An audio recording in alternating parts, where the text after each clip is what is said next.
Hey kids, how are you? I hope you all are doing absolutely fine. So today we are going to learn about pronoun your. So your is a possessive adjective which is used in place of second person singular or plural. Possessive adjective, what is it? It's very easy. A possessive adjective tells us that something is owned by the second person, singular or plural. For example, is this your pen? In this sentence, pronoun your tells us that the pen belongs to third person.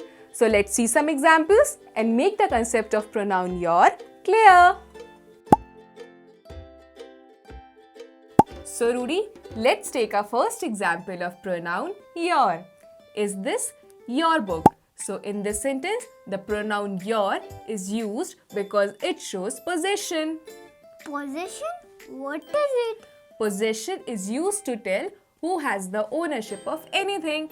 For example, in this sentence, the pronoun your tells us that the book belongs to the second person. So Rudy, read the second example.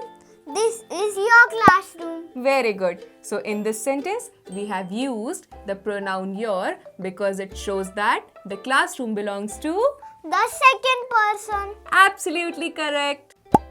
Rudy, read the last example. Is this your pencil?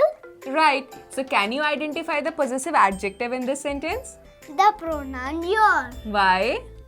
The pronoun your shows that the pencil belongs to second person. Right. So, I hope you're very clear that what is pronoun your. With this, bye-bye. See you in the next lesson. Please like, share and subscribe to our channel. Thank you.